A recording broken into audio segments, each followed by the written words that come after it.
quick informational note before we begin. The information in this video is based on archaeological studies published in the Journal of Archaeological Science. The Work Collapse by Jared Diamond and research from the University of Oxford on Neolithic settlements in the Middle East. Complete sources in the description. If you're watching right now, leave your like and subscribe to the channel. We're going to need that in a moment. Imagine waking up one morning and realizing that everything around you is dying. The plants your family has cultivated for generations are withered. The animals have disappeared. The water that always flowed through the valley simply doesn't exist anymore. Now imagine this doesn't happen in one day, but over decades. Slowly, cruelly, and you have nowhere to go. This really happened in 6200 before Christ, and it changed the destiny of humanity forever. The climate event of 6200 BC wasn't a storm. It wasn't an earthquake. It was something much quieter and much deadlier. An abrupt climate change that swept entire civilizations off the map within generations. You're thinking that climate changes are slow, gradual, that they give people time to adapt. You're wrong. Leave your like now if you want to understand how this happened, because the story I'm about to tell will change the way you see the world today. Let's go back in time. 8,000 years ago, the world was warming after the last ice age. Humanity had just discovered agriculture. For the first time in history, people stopped wandering. They built houses, planted seeds, created communities. In the Fertile Crescent between the Tigris and Euphrates rivers, something extraordinary was happening. Villages were transforming into towns, towns into cities. The population was exploding for the first time. Humans had surplus food, trade, specialization, art, organized religion. It was paradise on Earth. But something was about to happen. Something no one saw coming. In the northern part of the planet, in the polar regions, enormous lakes of freshwater melts were trapped under layers of ice. These were lakes the size of seas. Billions and billions of liters of fresh water frozen for millennia. And then, for reasons scientists still debate, the ice gave way.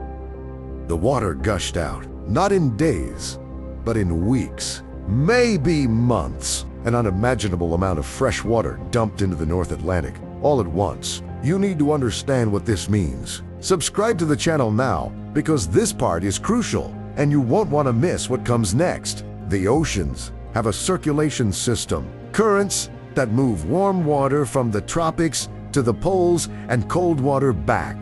This system regulates the climate of the entire planet. It's Earth's thermostat. When that absurd amount of cold fresh water entered the North Atlantic, the system crashed. It simply stopped working. The ocean currents that kept Europe and the Middle East warm were interrupted within years, not decades. The global temperature plummeted, 2 degrees Celsius on average, but in some regions, the drop was 5-6 degrees. Doesn't sound like much. Let me put it in perspective. Imagine you live in a region where it rains regularly. Your crops depend on it. Your animals depend on it. Your life depends on it. Suddenly, the rain stops. Not completely, but enough. Enough for half your harvest to die. Enough for your animals to begin wasting away. Enough for water sources to start drying up. And this doesn't improve. Year after year, decade after decade, for 200 years. Leave your comment now. Would you survive this? What would you do? The archaeological evidence tells a devastating story. Settlements that had existed for centuries were simply abandoned. Not destroyed by war. Not burned, just left behind. Archaeologists find tools on the ground. Ceramic pots, personal objects. As if people had simply gotten up and left overnight. But where did they go? Some migrated south, chasing the rains that were moving. Others tried to cluster in the few places where water still flowed. And you can imagine what happens when entire populations compete for the same scarce resources. Violence, Famine, social collapse. Evidence of conflicts increases dramatically in this period. Fortifications appear where they didn't exist before.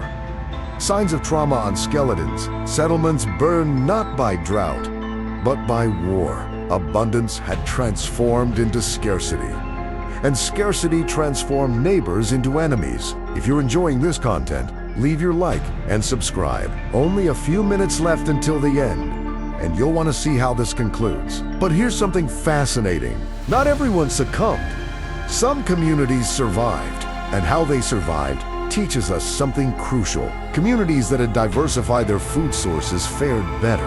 Those that depended on a single crop, like wheat, were decimated. But those that cultivated multiple plants, that hunted, that fished, that had more sophisticated irrigation systems, they had a chance. Adaptation, flexibility, resilience. The same qualities that separated who survived from who disappeared 8,000 years ago are the same ones that matter today. Around 6000 BC, the climate began to stabilize. The ocean currents restarted. The rains returned. The temperature rose again. But the world was no longer the same. Entire populations had been decimated. Cultures lost knowledge, forgotten.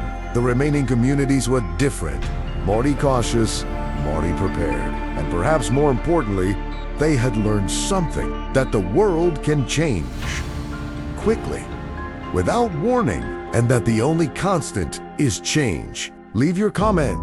What do you think we can learn from this today? Because here's what really matters. This isn't just ancient history.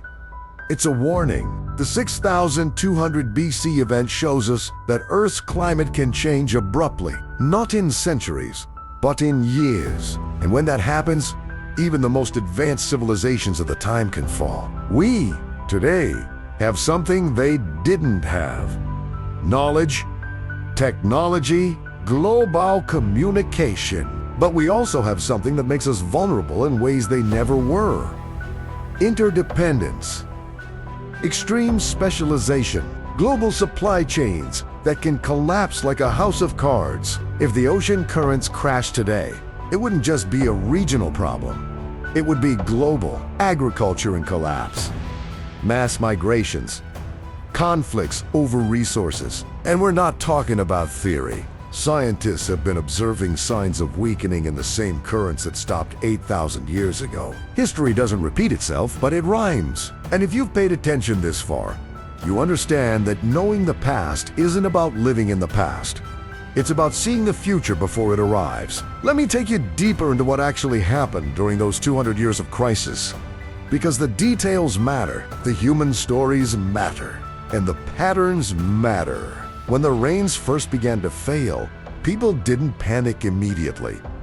They had experienced droughts before. Bad years. Their granaries were full from previous good harvests. They believed it would pass.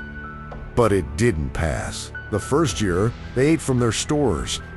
The second year, they planted again, hoping. The third year, the stores were running low. By the fifth year, families were making impossible decisions. Do you eat your seed grain? Or do you plant it and hope for rain that might not come? Do you slaughter your breeding livestock for food now? Or keep them alive and risk losing everything? Do you stay in the land your ancestors cultivated for generations? Or do you abandon everything and search for somewhere better? These weren't theoretical questions. These were life and death decisions made by real people with real families. And here's what makes this period so haunting. We can trace it in the archaeological record with brutal clarity. Layer by layer, excavation by excavation, we see the story unfold. In the earliest layers, before the crisis, we find elaborate pottery, jewelry, art objects, evidence of trade goods from distant regions, signs of a society with surplus, with leisure time, with culture. Then something changes. The pottery becomes simpler, more utilitarian. The trade goods disappear. The art vanishes. We see evidence of nutritional stress in the bones, children's growth stunted, adults dying younger, and then, in many sites, the layers just stop.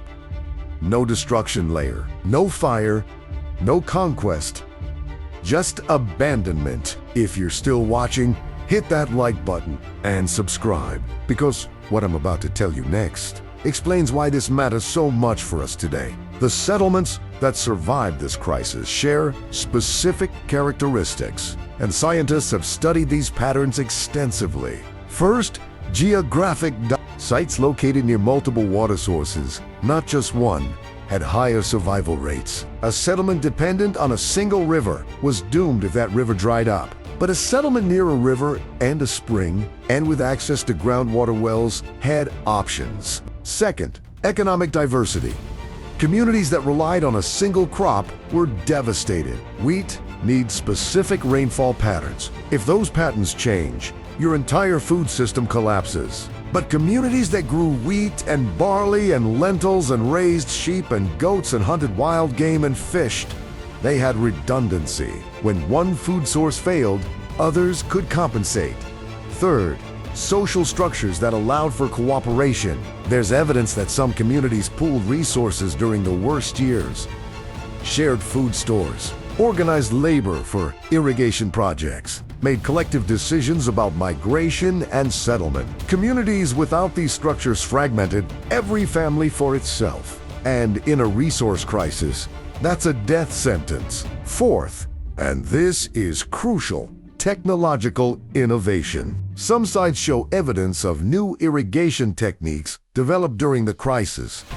Terracing water collection systems, more efficient plowing methods. These weren't sophisticated technologies by modern standards, but they represented adaptation, problem solving, refusal to give up. The communities that innovated had a chance. The communities that insisted on doing things the old way, the way their grandparents had done it, those communities vanished. Now let's talk about the violence, because this is where the story becomes truly dark. When resources become scarce, humans become territorial, defensive, aggressive. The archaeological record from this period shows a dramatic increase in violent trauma on human remains. Skull fractures, embedded projectile points, evidence of massacres. Settlements that had existed without fortifications for centuries suddenly built walls, defensive ditches, watchtowers. Trade networks that had connected communities across vast distances collapsed. Why trade when you're struggling to feed your own people? Why welcome strangers when every mouth that feeds a threat to your survival? There's evidence of some settlements being burned deliberately, raiders attacking communities that still had resources, or perhaps communities attacking refugees trying to settle in their territories. The DNA evidence is fascinating here. Genetic studies of populations from this period show significant disruption. Population bottlenecks, mass movements, the mixing of previously distinct groups in new areas. This wasn't a peaceful migration. This was desperation. This was survival. Leave your like now if you're beginning to see the parallels to our modern world, because they're impossible to ignore. Around 6000 BC, roughly 200 years after the crisis began, the climate stabilized. The precise mechanisms are still debated, but essentially, the ocean's circulation system rebooted itself. The conveyor belt of currents started moving again. Warm water flowed north. Cold water sank and flowed south. The rains returned to their normal patterns. But the world that emerged from this crisis was fundamentally different from the world that entered it. Population levels had crashed. Some estimates suggest a 50% reduction in human population in the affected regions. 50%. Half of all people gone. Cultural knowledge had been lost. Pottery styles that had been passed down for generations disappeared. Architectural techniques forgotten. Trade routes abandoned and never reestablished. The survivors were different people. Harder, more cautious. The oral traditions they passed down to their children surely included warnings about the terrible years. Stories of loss and survival that shaped their worldview, and they rebuilt. Because that's what humans do. We survive, we adapt, we rebuild. Within a few generations, new settlements appeared. Agriculture resumed. Trade networks slowly reformed. The population began to grow again. But the scars remained. In the genetic record, in the distribution of populations, in the cultural memory. Subscribe to the channel if you haven't already, because we're entering the final and most important part of this story. So, what does this mean for us? Why should we care about something that happened 8,000 years ago? Because it's happening again. Not identically, but the patterns are there. The same ocean circulation system that collapsed in 6,200 BC is showing signs of weakening right now. The Atlantic Meridional Overturning Circulation, or AMOC, has slowed by 15% since the mid-20th century. Scientists debate whether this is natural variation or human-caused climate change. But the mechanism is similar. Melting ice in Greenland is adding fresh water to the North Atlantic. The same fresh water that can disrupt the density-driven currents that regulate our climate. If the AMOC collapses again, the consequences would be catastrophic. Europe could see temperature drops of several degrees. Rainfall patterns would shift dramatically. Agricultural systems would fail. But unlike 6,200 BC, we live in a globally interconnected world. Europe doesn't grow its own food anymore. It imports from regions that would also be affected by the climate disruption. The global supply chains that bring food and goods to your local store are incredibly efficient, but incredibly fragile. They depend on stability, predictability. When that breaks down, the system can cascade into failure rapidly. We've seen hints of this. Small disruptions, a pandemic, a shipping accident, can cause shortages and panic buying. Now imagine a disruption lasting years, decades, generations.